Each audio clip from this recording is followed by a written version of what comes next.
Salt Lake City, 2005.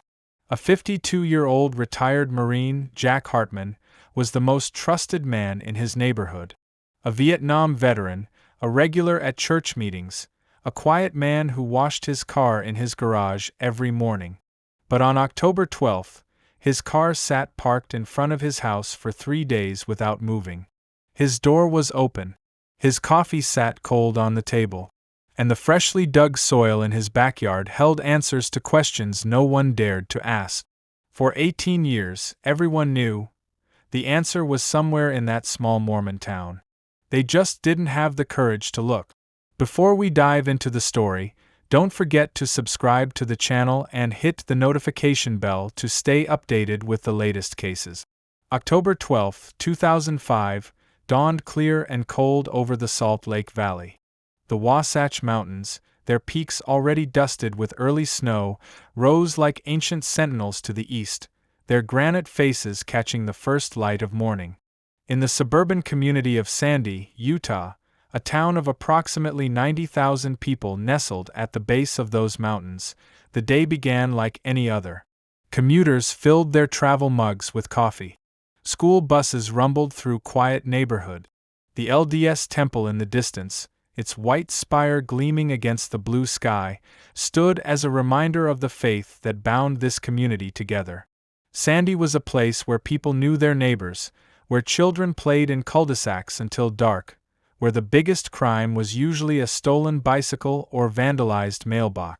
On Maple Drive, a tree-lined street in the older part of town where modest ranch houses sat on generous lots, he admitted to killing Tommy Chen in 1973. He explained that after Chen had filed the war crimes report and continued pushing for an investigation even after it was dismissed, Morrison had panicked. He'd convinced himself that Chen was going to go public, to the media, to Congress, that everything they'd done in Vietnam would be exposed. "I couldn't let that happen," Morrison wrote. "Not just for me. For all of us. We were soldiers. We did what we had to do in an impossible situation. Tommy didn't understand that. He was going to destroy us all." Morrison described meeting Chen at a bar near Camp Pendleton in August 1973.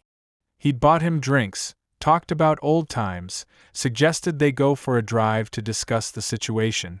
Chen had agreed, perhaps hoping Morrison was ready to admit the truth. Instead, Morrison had driven him to a remote location in the hills and shot him in the back of the head. "I forced Jack to help me bury the body," Morrison wrote. "He didn't want to. He was scared. But I told him if he didn't help me, I'd make sure everyone knew he'd been part of what happened in that village. I told him he'd go to prison too. So he helped." For 32 years, the secret had held. Morrison had moved to Utah, built a life, convinced himself that the past was buried along with Tommy Chen's body. But Jack couldn't let it go. The guilt ate at him. And when he was diagnosed with cancer, when he thought he was dying, he decided to come clean. "Jack called me in September," Morrison wrote. "Said he couldn't live with it anymore. Said he was going to tell the police everything. I tried to convince him not to. I begged him.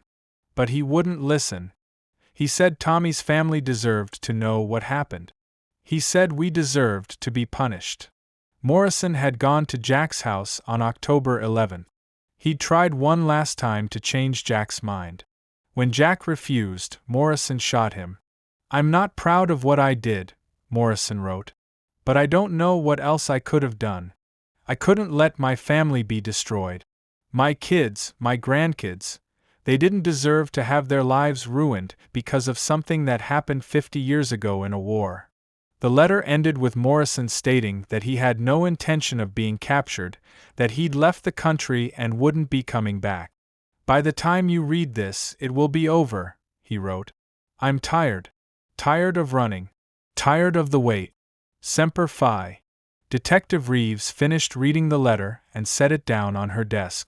She sat in silence for a long moment, processing everything. The Mexican authorities were immediately contacted. 3 days later, they found Kyle Morrison in a cheap motel room in Tijuana. He died from a self-inflicted gunshot wound. On the nightstand beside him was a bottle of whiskey, a photograph of his Marine unit from 1972, and his Silver Star Medal. The case was closed. But for Reeves, there was no satisfaction in the resolution. 3 men were dead. Multiple families destroyed. And for what? To cover up crimes that had happened in the chaos of war, in a conflict that had ended before most of the people in Sandy had even been born. The funeral for Jack Hartman was held at a small chapel in Sandy on a cold December morning. The turnout was modest. Neighbors, a few veterans from the VFW, some members of the LDS ward where he'd attended services. Helen Morgensen spoke, her voice shaking. Jack was a good man who made a terrible mistake.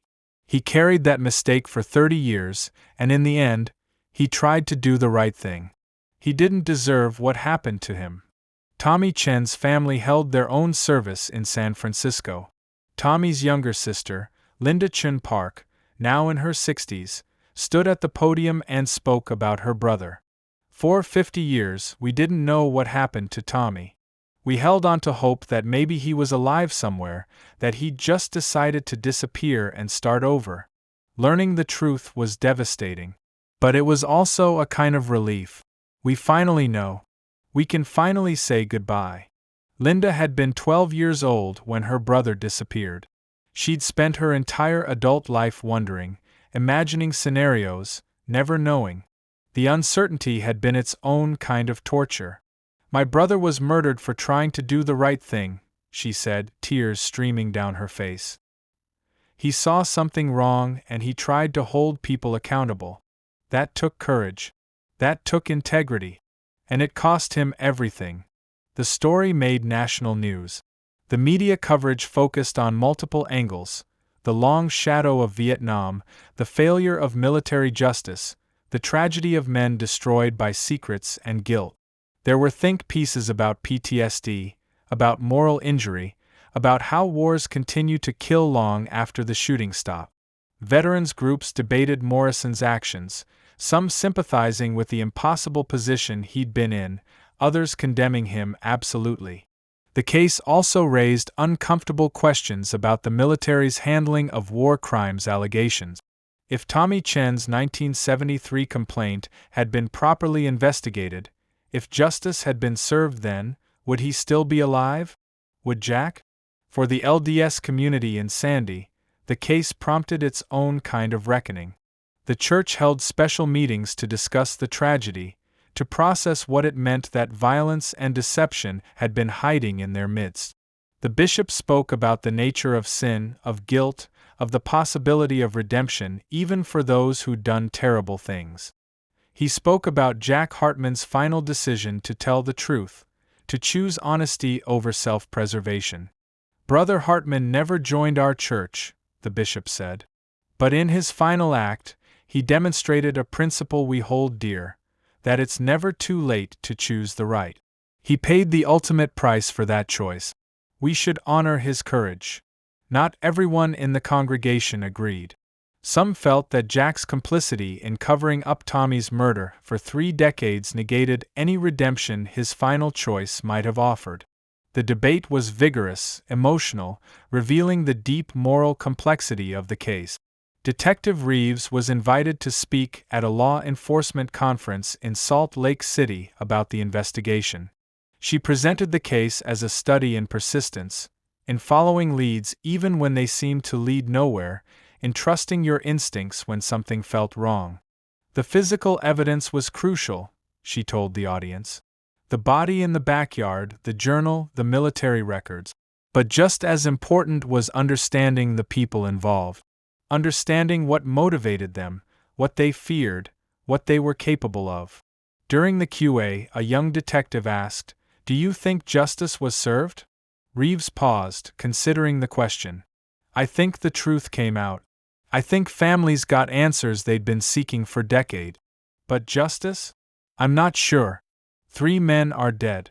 Morrison killed himself rather than face trial. The families of the victims are left with grief and trauma that will never fully heal. Is that justice? I don't know. In the months following the case, Reeves found herself unable to let go of certain aspects of the investigation. She kept returning to the military file, to the dismissed war crimes investigation from 1973. She obtained the full report through additional FOIA requests, reading through page after page of testimony, contradictions, institutional obfuscation. The picture that emerged was damning. Multiple Marines had corroborated Tommy Chen's account of what happened in that Vietnamese village. They described Morrison ordering the execution of civilians, shooting a wounded man, creating a climate of fear that prevented anyone from speaking out. But when it came time for the official investigation, those same Marines had changed their stories. Some said they couldn't remember clearly. Others said Chen had exaggerated. A few directly contradicted their earlier statements. The pressure to protect the unit, to not be seen as a traitor, to avoid the consequences of telling the truth, it had been overwhelming. And the military investigators, whether consciously or unconsciously, had given them every opportunity to walk back their testimony. Only Tommy Chen and Jack Hartman had stuck to their original statements, and both had paid for it. Reeves drafted a detailed report outlining what she'd learned and sent it to the Department of Defense Inspector General's office. She didn't know if anything would come of it, but she felt it needed to be documented, needed to be on the record. The response, when it came 6 months later, was bureaucratic and unsatisfying. The IG's office acknowledged receipt of her report, noted that the events in question had occurred over 50 years ago, and stated that, while the handling of the 1973 investigation may not have met current standards, it was consistent with procedures in place at the time. In other words, yes, mistakes were made, but everyone involved is dead or retired, and there's no one left to hold accountable. Reeves had expected as much, but it still frustrated her. Systems that allowed injustice to flourish, that prioritized institutional protection over truth, that dismissed whistleblowers and covered up crimes, those systems didn't magically fix themselves. She thought about Tommy Chen, a young man who'd tried to do the right thing and been murdered for it. She thought about Jack Hartman, who'd been complicit but ultimately tried to make amends. And she thought about Kyle Morrison, who'd killed 2 men to protect a secret that probably would have been forgotten anyway. What a waste. What a terrible, senseless waste. Helen Morgensen continued to live next door to what had been Jack's house. The property had been sold to a young family from out of state, a couple with 2 small children who knew the house's history but weren't bothered by it. Helen watched them move in, watched the children play in the backyard where Tommy Chen's body had been buried, watched life continue in the way it always does, indifferent to tragedy. She tended Jack's grave at the cemetery, leaving flowers on his birthday and on Veterans Day. Sometimes she'd sit on the bench nearby and talk to him, telling him about the neighborhood, about the new family in his house, about the changing seasons. "You tried to do the right thing in the end," she'd say. "I hope that brought you some peace." The case left its mark on everyone it touched. Tommy Chen's sister Linda became an advocate for families of the missing, working with organizations that pushed for better investigation of cold cases and missing persons. Morrison's wife Diane divorced her husband posthumously, a purely symbolic act, since you can't legally divorce a dead person, but she had his name removed from their joint assets and publicly stated that she condemned his actions. Their children struggled with the revelation of what their father had done. One son gave an interview to a local paper, trying to reconcile the man who'd taught him to ride a bike and attended his baseball games with the man who'd murdered 2 people. "I don't know how to process this," he said. "My whole life, my dad was my hero. He was a Marine, a Silver Star recipient, someone who served his country with honor. And now I find out he was a murderer. How do you reconcile that? How do you hold both of those truths at the same time?" It was a question many people grappled with after the case. Morrison hadn't been a monster in every aspect of his life.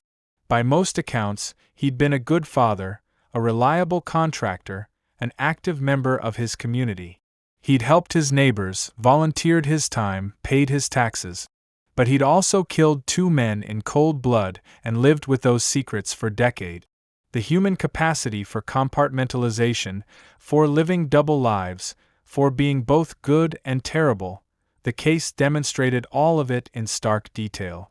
For the veterans community in Utah, the case was particularly painful.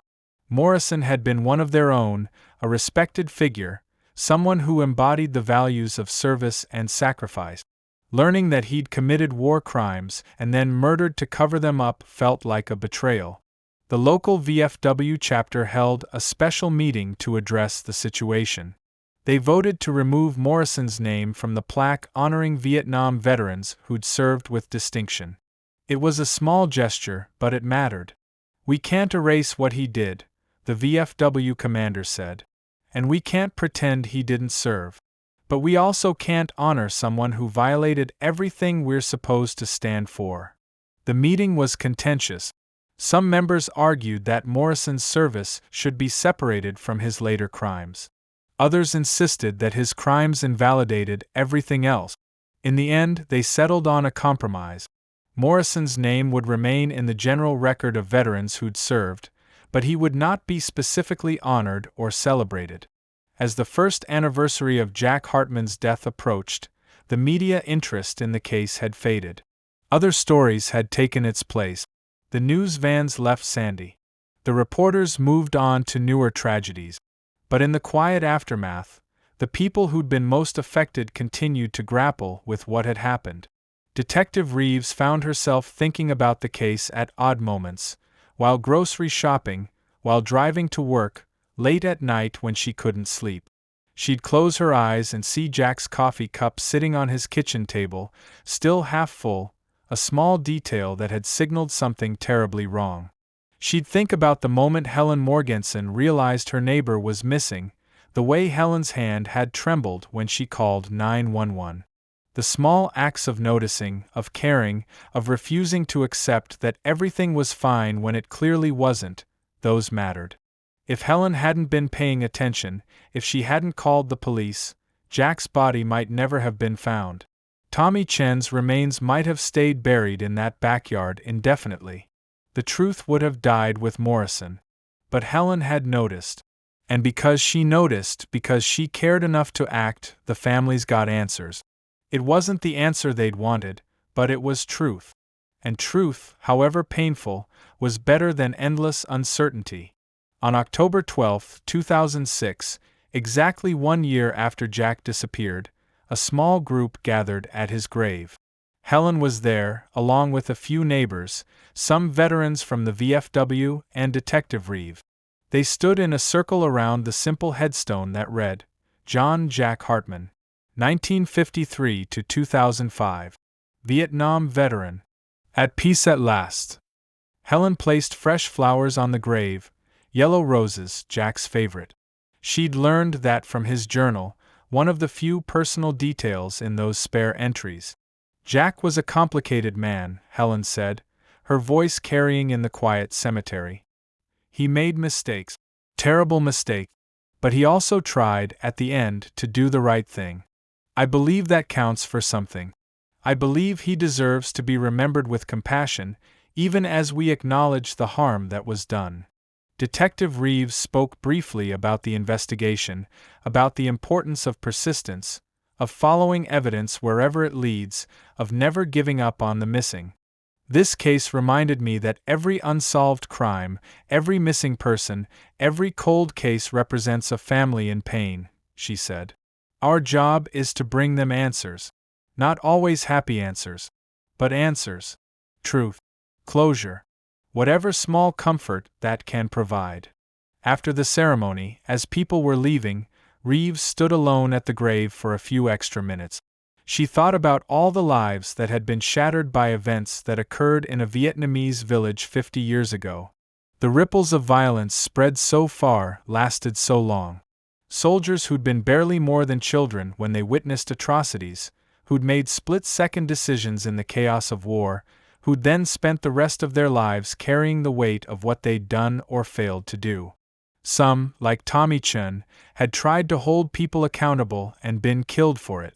Others, like Jack Hartman, had stayed silent out of fear and guilt, that silence eventually becoming unbearable.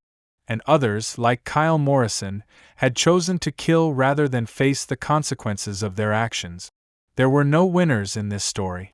Only victims and survivors, grief and guilt, and the slow, imperfect grinding of justice.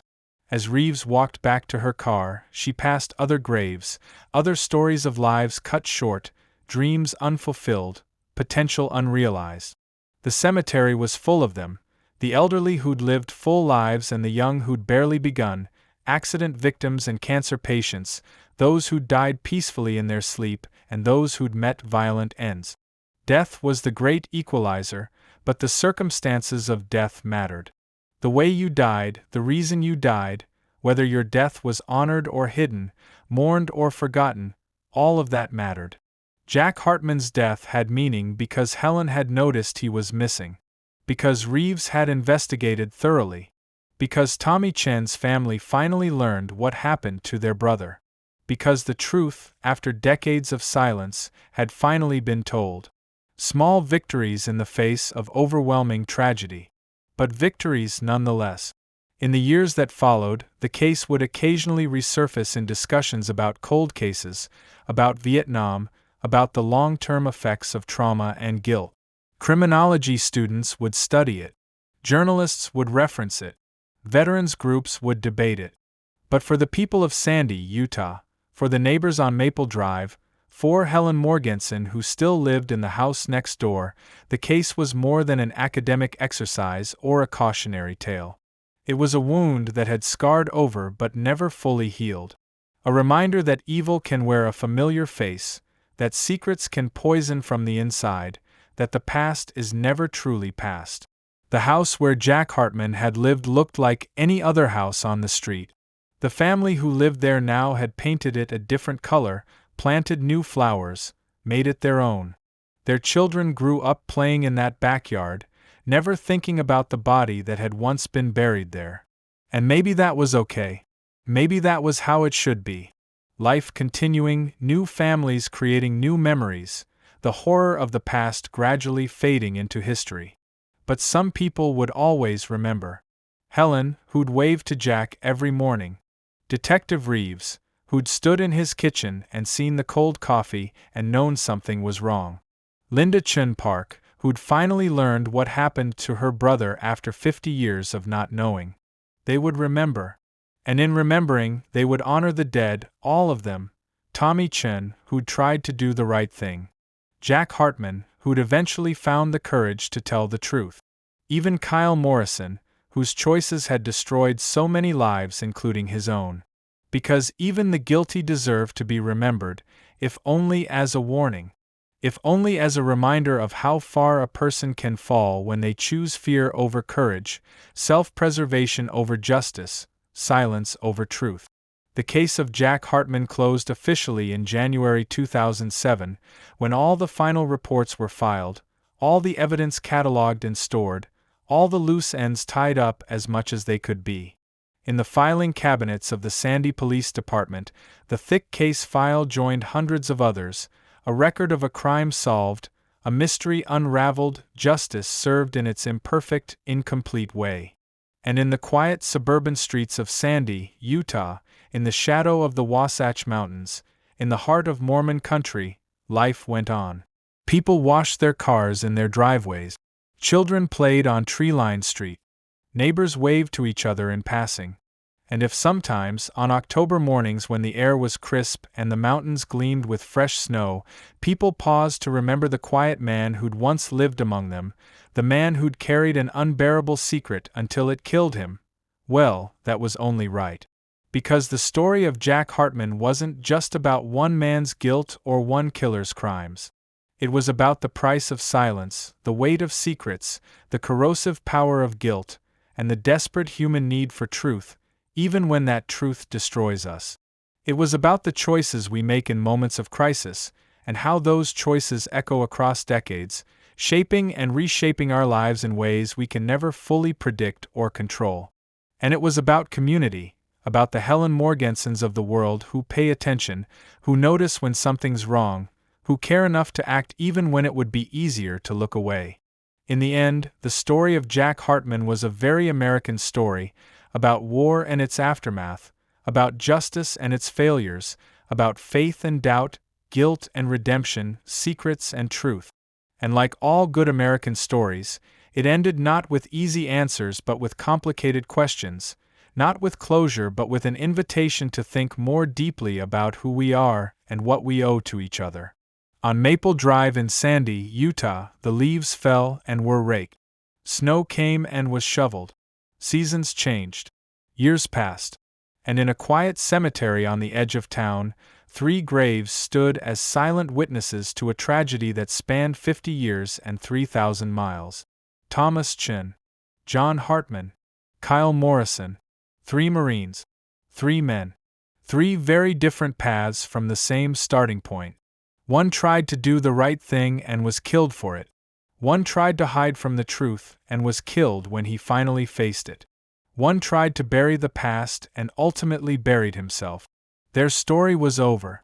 But its lessons remained, carved not in stone but in memory, in the collective consciousness of a community that had learned that beneath the surface of ordinary lives, extraordinary darkness can hide. And that truth, however painful, however delayed, however incomplete, is always worth pursuing. Always. Len Morgensen was already awake. At 73, she'd lived in the same house for 42 years, raised 3 children there, buried her husband from the front porch. She knew every family on the block, watched the neighborhood change as young couples moved in and elderly residents moved to assisted living. She poured herself a cup of herbal tea and walked to her front window, a habit formed over decades of quiet vigilance. From this vantage point, she could see most of the street. The Johnsons' house, where the teenage son always left his skateboard on the lawn. The Patel family's home with its meticulous landscaping. And next door, Jack Hartman's place. Helen frowned. Jack's newspaper sat in the driveway, still wrapped in its plastic sleeve. That was unusual. Jack was an early riser, always up before dawn. By this time, 7 in the morning, he'd usually already retrieved his paper, started his coffee, and begun his morning routine. She watched for a few more minutes, sipping her tea. Maybe he'd overslept. Maybe he was feeling ill. She'd check on him later if the paper was still there. But the paper stayed in the driveway all day. And the next day. And the day after that. Jack Hartman had been living on Maple Drive for 13 years, ever since moving to Utah from California in 1992. He'd arrived quietly, buying the house with cash, a single man in his late 30s with no family, no wife, no children. He kept to himself at first, polite but distant, the kind of neighbor who waved hello but rarely stopped to chat. Over time, people learned small things about him. He was a Marine veteran, had served in Vietnam. He worked as a supervisor at a logistics company in Salt Lake City. He maintained his property immaculately, the lawn always trim, the hedges perfectly shaped, his truck always clean. He attended services at the local LDS ward, though he never officially joined the church. He'd sit in the back row, listen respectfully, participate in potlucks and community events, but keep a certain distance. Some saw it as shyness. Others interpreted it as a man carrying private burdens. Helen Morgensen had known Jack longer than most.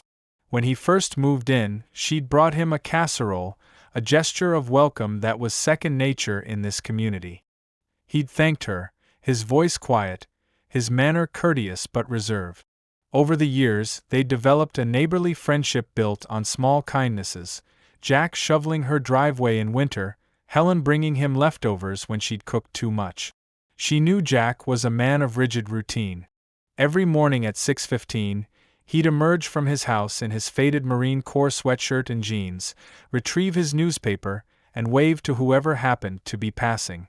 By 6:45, his garage door would be open, and he'd be wiping down his immaculate 1998 Ford F-150 with a chamois cloth, listening to the local news on a small radio. Lunch was always at noon, a sandwich he'd make himself, eaten at his kitchen table while reading the paper. Dinner at 6, usually something simple. Lights out by 10.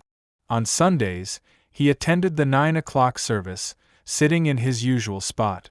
On the first Saturday of each month, he'd volunteer at the local VFW hall, helping serve meals to elderly veterans. It was a quiet life, almost monastic in its simplicity. But it seemed to suit Jack. He never complained, never caused problems, never asked for help he didn't need. Until October 12, 2005, when the routine stopped. By October 13, when the newspapers still hadn't been collected, Helen's concern deepened. She walked over to Jack's house and knocked on the front door. No answer. She knocked again, harder. Still nothing. She peered through the front window, cupping her hands against the glass to block the glare. The living room looked normal. Jack's recliner faced the television. A stack of books sat on the coffee table. Everything was tidy, as always. But something felt wrong. Helen couldn't explain it, just a sense that the house was too still, too quiet. She tried the doorknob. It turned. The door swung open. "Jack?" she called out, her voice wavering slightly. "Jack, it's Helen. Are you all right?" The house was silent except for the quiet hum of the refrigerator. Helen stepped inside, her heart beating faster. She'd never actually been inside Jack's house before, had always stayed on the porch when they talked. The living room was spare but comfortable. A worn leather recliner. A modest television. Bookshelves lined with military history, biographies, some Louis L'Amour westerns. On the mantel above the fireplace, a few photographs, Jack in his dress blues, young and solemn. A group photo of Marines, faces faded by time and sun. Helen walked through to the kitchen. On the small dining table sat a coffee mug, still half full. She touched it gingerly. Cold. Next to it, an open newspaper dated October 11th, folded to the crossword puzzle. A pen lay across it, the puzzle half finished. This was wrong. All wrong. Jack would never leave coffee sitting out. Would never leave a puzzle unfinished. Would never leave his door unlocked. Helen's hand shook as she picked up Jack's phone and dialed 911. "Sandy Police, what's your emergency? I need to report. I think something's happened to my neighbor. He's been missing for 3 days." The dispatcher's voice was calm, professional. "Can you tell me your location?" 1247 Maple Drive. "My neighbor is Jack Hartman. His newspaper hasn't been picked up since Tuesday morning. His door was unlocked. There's coffee still sitting on his table. He would never. This isn't like him." "Ma'am, is anyone else in the house with you right now?" "No, I'm alone. Should I look around? Maybe he fell. Maybe he's hurt somewhere." "Ma'am, I need you to exit the house and wait outside. Officers are on their way." Helen did as she was told, her legs trembling as she walked back outside. She stood on Jack's front lawn, her arms wrapped around herself against the morning chill, watching as a patrol car turned onto Maple Drive, its lights flashing but siren silent. Officers Mark Davidson and Jennifer Chen stepped out of their vehicle, both in their early 30s, both with the careful alertness of cops who'd seen enough to know that quiet neighborhoods could hide dark secrets. "Mrs. Morrison?" Davidson asked, his hand resting casually near his service weapon. Helen nodded, pointing to the open front door. "I called about Jack. Jack Hartman. He lives here. I haven't seen him since Tuesday morning." "And you entered the residence?" "The door was unlocked. I was worried. He's very particular. This isn't like him at all." The officers exchanged a glance. Davidson turned to Helen. "I need you to wait here while we check the house. Stay on the lawn, all right?" Helen watched as the two officers approached the house, their movements coordinated, professional. Davidson entered first, his hand on his weapon. Chen followed, speaking into her radio in a low voice. Minutes passed. Helen could hear them moving through the house, calling out clear as they checked each room. Other neighbors had started to notice the police presence. A few emerged from their houses, standing on their porches, watching. After about 15 minutes, Davidson emerged from the house, his expression grim. He walked over to Helen. "Mrs. Morgensen, we've checked the entire house. Mr. Hartman isn't inside. But there are some things we need to follow up on. I'm going to need to ask you some questions." "Of course. Anything. Where is he?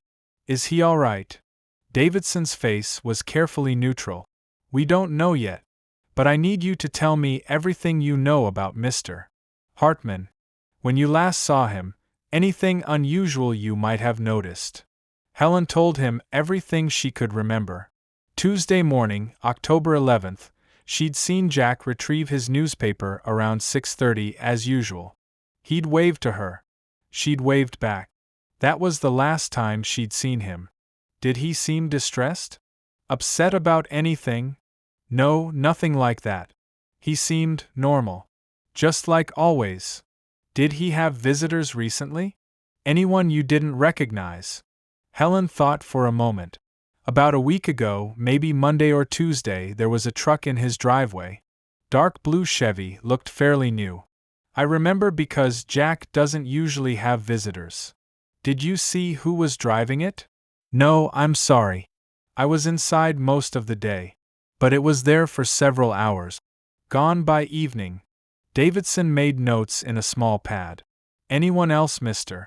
Hartman was close to? Family? Friends? He didn't have family that I know of. No wife, no children. He was friendly with some of the other veterans in town. He volunteered at the VFW hall. But he was a very private person. Kept to himself mostly. As Davidson interviewed Helen, his partner Chen was walking through Jack's backyard. The yard was small but well maintained, surrounded by a 6-foot privacy fence. A small patio with a Weber grill. A garden shed in one corner. And in the far corner, near the fence line, something that made Chen stop in her track. A patch of disturbed earth, roughly 6 feet long and 3 feet wide. The grass had been peeled back and stacked to one side. The soil beneath was dark, freshly turned, different from the harder-packed earth around it. Chen's stomach tightened. She'd been a cop for 8 years, had worked cases that started exactly like this. A missing person. An empty house. Freshly dug earth. She keyed her radio. "Davidson, you need to see this." Backyard. Within the hour, Maple Drive had been transformed. Yellow police tape cordoned off Jack's property. More patrol cars arrived, along with an unmarked sedan carrying detective. Crime scene technicians in white suits began photographing the backyard from every angle. Detective Sarah Reeves arrived at 1:15 in the afternoon. At 41, she'd been with the Sandy PD for 15 years, working her way up from patrol to investigations. She was known for her methodical approach, her attention to detail, and her inability to let cases go unsolved. She stood at the edge of the disturbed earth, her arms crossed, her face thoughtful. Around her, technicians were setting up equipment, preparing to excavate. "What do we know?" she asked Davidson, who'd been first on scene. Missing person, Jack Hartman, 52 years old, Marine veteran. Last seen Tuesday morning. Neighbor reported him missing when his newspaper sat out for 3 days. No signs of struggle in the house, but this, he gestured to the earth, was in the backyard. Reeves nodded slowly. Family? None that we can find. He lived alone. Worked at a logistics company until he retired last year. Kept to himself, but neighbors say he was reliable, helpful. No known enemies. Vehicles. His truck is in the garage. Locked. Doesn't look like it's been driven recently. So he didn't leave voluntarily, Reeves said, more to herself than to Davidson. At least not in his own vehicle. She turned her attention to the disturbed earth. All right. Let's see what we're dealing with. Get the dig team ready. As afternoon shadows lengthened across the yard, the excavation began. It was slow, careful work. Forensic technicians used hand trowels and brushes, removing soil layer by layer, sifting through it for any trace evidence. Floodlights were set up as the sun began to set. Neighbors gathered in small clusters on the street, watching, whispering. Helen Morganson stood on her porch, her hands clasped as if in prayer, watching the lights illuminate Jack's backyard. At approximately 7:30 p.m., one of the technicians called out, "I've got something." Reeves moved to the edge of the excavation pit, now about 3 feet deep. The technician was carefully brushing soil away from what appeared to be fabric. Dark, rotted fabric. "Keep going," Reeves said quietly. "Carefully." Over the next hour, the shape emerged. A body, badly decomposed, wrapped in what appeared to be military fatigues. The clothing was old, decades old, the fabric disintegrating at the touch. But this wasn't Jack Hartman. The decomposition was too advanced. This body had been in the ground for much longer than 3 days. The excavation continued into the night. By midnight, the body had been fully exposed and carefully photographed from every angle. The forensic team worked with painstaking precision, documenting everything before the remains were removed. Detective Reeves stood at the edge of the pit, her coat pulled tight against the October chill. This case had just become exponentially more complicated. They had one missing person and one unidentified body that had clearly been buried for years. The remains were carefully lifted from the earth and placed in a body bag. As they were being transported to the medical examiner's van, Reeves noticed something. Around the skeleton's neck, partially buried in the soil, was a set of dog tags. She carefully bagged them as evidence. Later, under better light, she'd be able to read the names stamped into the metal. But for now, she had more immediate concerns. If this body wasn't Jack Hartman, then where was Jack? And how did a decades-old corpse end up buried in his backyard? The crime scene processing continued through the night. Every inch of Jack's house was examined. Fingerprints were lifted. DNA samples collected. Computers seized. The garage was searched, Jack's truck examined. In Jack's bedroom, investigators found a locked metal footlocker under the bed. It took a locksmith to open it. Inside were Jack's military records, his discharge papers, medals from Vietnam, and several personal items, letters, photographs, and a small leather-bound journal. Reeves carefully opened the journal. The entries were sporadic, sometimes months between them. Most were mundane, reminders about appointments, notes about household repairs. But there was one entry, dated September 15, 2005, less than a month before Jack disappeared.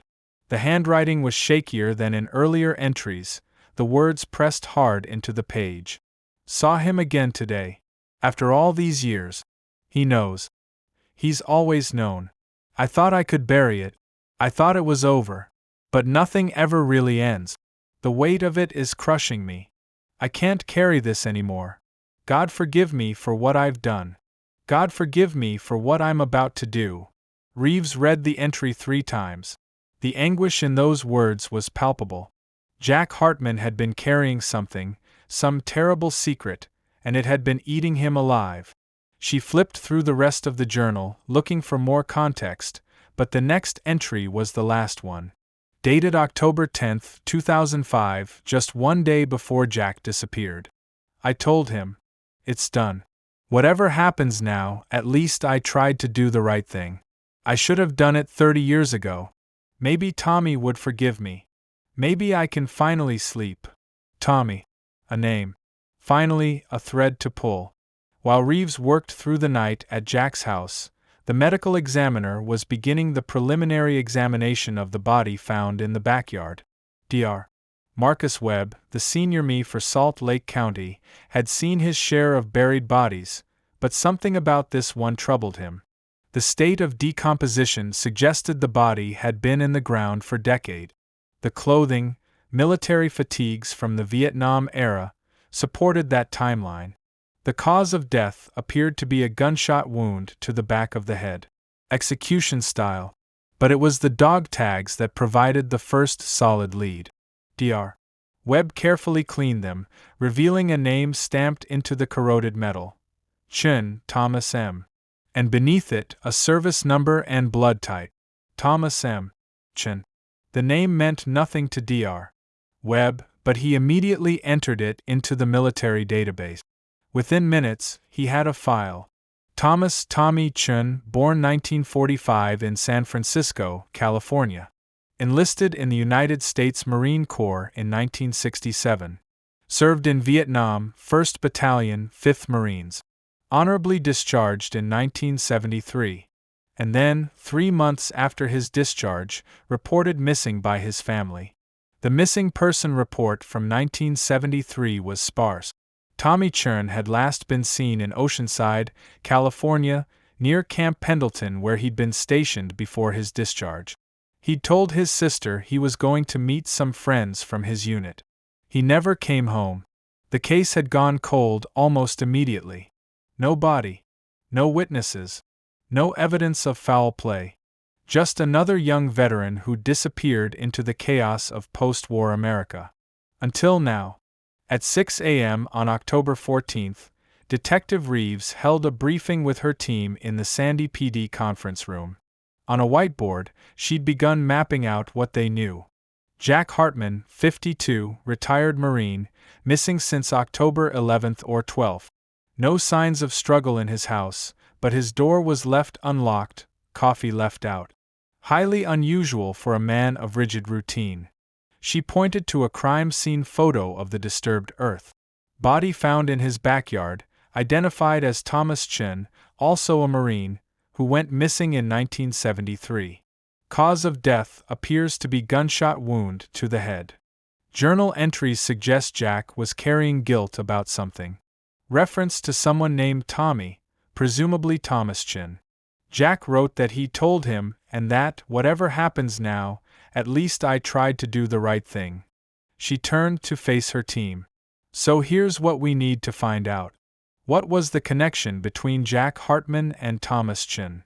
Why was Chen's body buried in Hartman's yard? And where the hell is Hartman now? One of the junior detectives raised his hand. Could Hartman have killed Chen back in the 70s and finally decided to turn himself in? Maybe he's running. Possible, Reeves conceded. But the journal entry suggests he told someone about it. Told who? And why now, after 30-plus years? Another detective spoke up. Do we know if Hartman and Chen served together?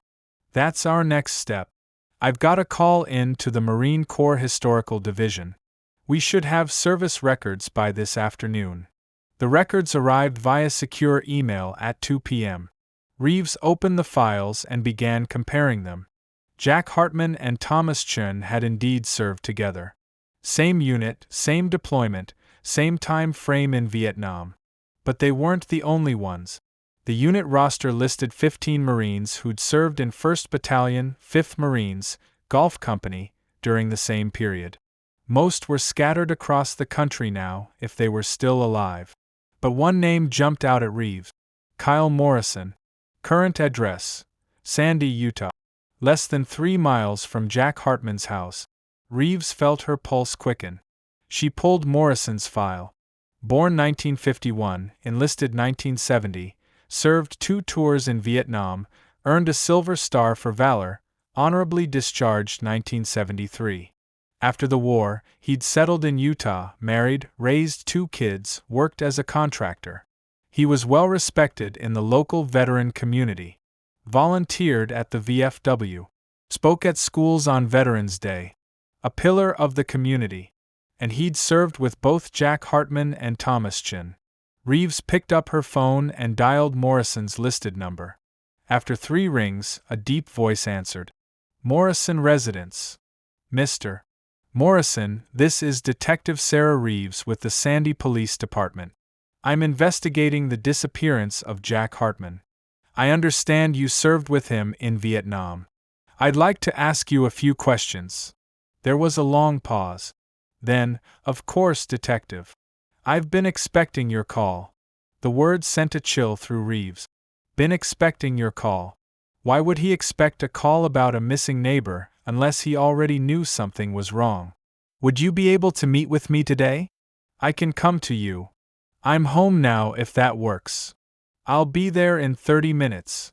Reeves grabbed her partner, Detective Luis Ortega, and they drove to Morrison's address. The house was a well-maintained two-story in a quiet subdivision. American flag hanging from a pole by the front door. Lawn meticulously maintained. 2 cars in the driveway, a newer Ford F-250 and an older sedan. Kyle Morrison met them at the door before they could knock. He was a tall man, 6'2", broad-shouldered despite being in his mid-50s. Close-cropped gray hair, weathered face, sharp blue eyes. He wore jeans and a polo shirt with a Marine Corps emblem. "Detectives," he said, his voice calm, controlled. "Come in." They sat in the living room. The walls were decorated with military memorabilia, photos of Morrison in various uniforms over the years, certificates, plaques. A framed silver star took pride of place above the fireplace. Reeves pulled out her notebook. "Mr. Morrison, when was the last time you saw Jack Hartman?" Morrison leaned back in his chair, his hands resting on the armrest. "About 2 weeks ago. We had coffee at a diner downtown. We try to meet up once a month or so. Talk about old times." "How did he seem to you?" "Quiet." But Jack was always quiet. Never talked much, even back in Vietnam. "Good man, though. Reliable. You could count on him." Reeves pulled out a photograph of Thomas Chen, taken from his military ID photo. "Do you recognize this man?" Morrison looked at the photo for a long moment, his expression unreadable. "Tommy Chen. Yeah, I remember him. Served with us in Vietnam. He went missing after we got back to the States. 73, I think. What can you tell me about him?" Morrison shrugged. "Not much. He was a corporal, couple years older than most of us. Kept to himself. Didn't really fit in with the unit, if I'm honest." "Why not?" "Different mentality. Some guys, they just do their job, follow orders, try to stay alive. Tommy was always questioning things, pushing back. Made him unpopular with command." "Did you keep in touch after Vietnam?" "No. We all went our separate ways. I came to Utah, started a family, built a business. Lost touch with most of the guys from the unit." Reeves watched him carefully. Morrison's body language was relaxed, his tone conversational. But something felt off. The way he'd said, "Been expecting your call," had implied more knowledge than he was now claiming. "Mr. Morrison, Thomas Chen's body was found yesterday. In Jack Hartman's backyard." Morrison's face didn't change, but Reeves saw a slight tightening around his eyes, a barely perceptible shift in his posture. That's terrible," he said slowly. "Poor Tommy. After all these years. You don't seem surprised." "Should I be? You just told me they found a body. Of course I'm surprised. And saddened." The body had been there for decades, probably since the mid-70s. Morrison nodded slowly. "I don't know what to say, Detective. Are you suggesting Jack had something to do with Tommy's death?" "I'm not suggesting anything yet. I'm trying to understand the connections. You, Jack, and Tommy all served together. Tommy went missing in 1973. His body turns up in Jack's yard in 2005. And now Jack is missing too." Morrison met her gaze directly. "Detective, I don't know anything about what happened to Tommy. And I don't know where Jack is. If I did, I'd tell you. These were men I served with. Brothers. I want answers as much as you do." The interview continued for another 40 minutes, but Morrison stuck to his story. He knew nothing about Tommy's death, hadn't seen or heard from him since 1973, had no idea where Jack might be. As Reeves and Ortega left, Ortega glanced at his partner. "What do you think?" "I think he's lying," Reeves said flatly. "Or at least not telling us everything." "Want to bring him in for a formal interview?" "Not yet. We don't have enough. But I want surveillance on him. And I want to dig into his background, his service record, everything." Over the next 2 weeks, the investigation expanded in multiple directions. Detectives tracked down other Marines who'd served in Gulf Company during the Vietnam War. Most were cooperative but had little useful information. The war had been 50 years ago, memories were hazy, and most had lost touch with each other decades ago. But one interview stood out. Marcus Webb, a former corporal who now lived in Phoenix, spoke to Reeves over the phone. "I remember an incident," Webb said, his voice hesitant. "Late 1972, maybe November. We were on patrol in Quang Nam Province. There was a village, civilians, women, kids. Things got complicated." "What do you mean, complicated?" Webb was silent for a long moment. "Morrison was our squad leader. Good Marine, brave as hell, but he had a temper. We'd been taking fire from the area, lost 2 guys the week before. When we went into that village, Morrison was convinced they were hiding VC. Were they? I don't know. Maybe. But Morrison, he crossed lines. Civilians were hurt. Tommy Chen, he saw what happened. He tried to stop it, but Morrison outranked him. After we got back to base, Tommy said he was going to file a report. Said it was a war crime." Reeves felt her pulse quicken. "Did he file the report?" "I think so, yeah. But nothing came of it. The war was winding down, everyone just wanted to go home. I heard the investigation was dismissed." "What happened between Morrison and Chen after that?" "I don't know. We rotated out a few weeks later. Everyone went their separate ways. I never saw either of them again after we got stateside." After the call, Reeves immediately filed a Freedom of Information Act request for any military investigation records involving Kyle Morrison or Thomas Chen from 1972 to 1973. It would take weeks to process, but it was a lead. Meanwhile, the search for Jack Hartman continued. His photograph was distributed to law enforcement agencies across Utah and neighboring states. His bank accounts showed no activity since October 11. His cell phone was turned off. It was as if he'd simply vanished. Then, on November 3, nearly a month after Jack disappeared, a hiker in the Wasatch Mountains made a discovery that would change the direction of the entire investigation. The hiker, a local man named David Chen, no relation to Tommy, was exploring a remote area about 20 miles east of Sandy, well off the established trails. In a shallow ravine hidden by dense scrub oak, he spotted something that made him stop. A body, partially covered by fallen leaves and dirt. David immediately called 911. Within 2 hours, crime scene techs were rappelling down into the ravine. The body was male, middle-aged, dressed in jeans and a flannel shirt. Despite the decomposition from 3 weeks of exposure, he was identified through fingerprint. Jack Hartman. He'd been shot twice in the chest. The medical examiner estimated time of death at approximately 3 weeks prior, placing it right around when he disappeared. Detective Reeves stood at the edge of the ravine, looking down at where Jack's body had been found. The location was remote, difficult to access, the kind of place you'd need local knowledge to find. This wasn't a random murder. This was planned. And whoever had killed Jack had wanted the body hidden, had taken him far from home to dump him in the wilderness. Reeves pulled out her phone and called the office. "I need a warrant. Kyle Morrison's house, his vehicles, everything. And I want him brought in for questioning. Now." But when officers arrived at Morrison's house 3 hours later, he was gone. The house was locked, the cars in the driveway, but Morrison himself had vanished. His wife, Diane, was hysterical. "I don't know where he is. He left this morning, said he had errands to run. He should have been back hours ago. What's going on? Why are the police here?" A search of the house revealed that Morrison had taken his wallet, his phone, and a duffel bag of clothes. His hunting rifle was missing from the gun safe. He'd withdrawn $5,000 in cash from an ATM that morning.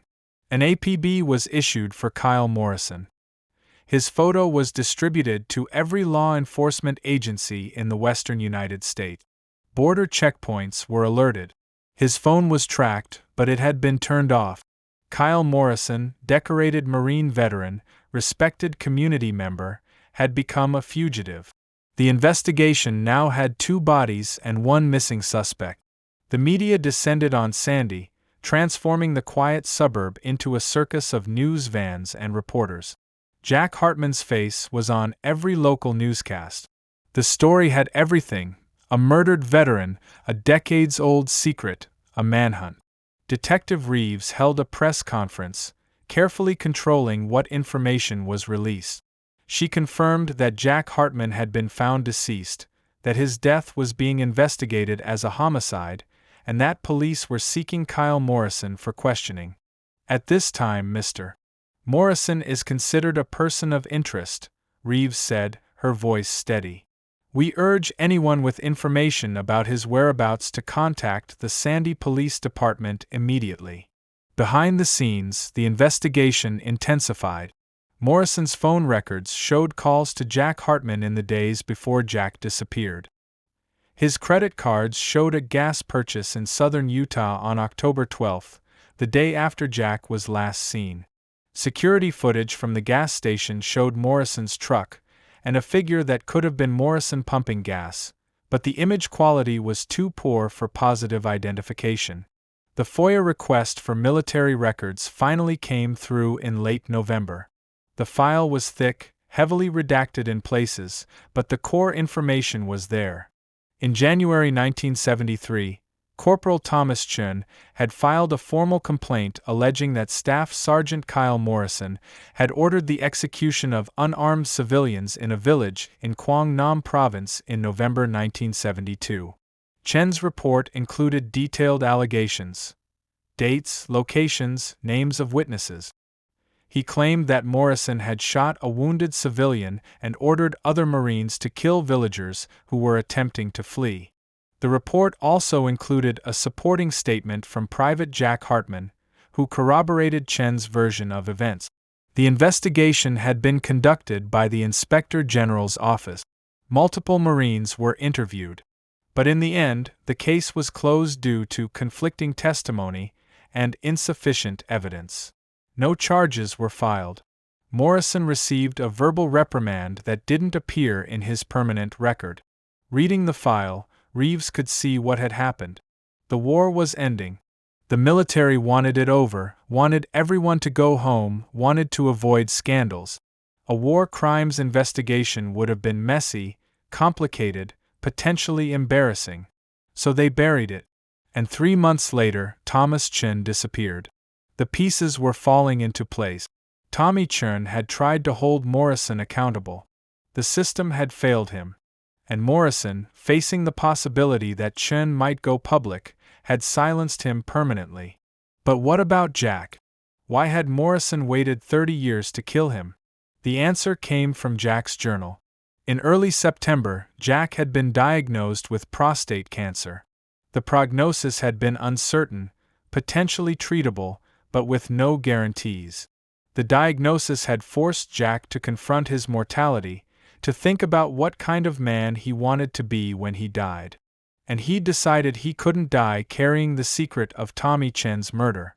According to Morrison's wife, who was cooperating fully with investigators, Morrison had seemed agitated in early October. He'd been drinking more than usual, having trouble sleeping.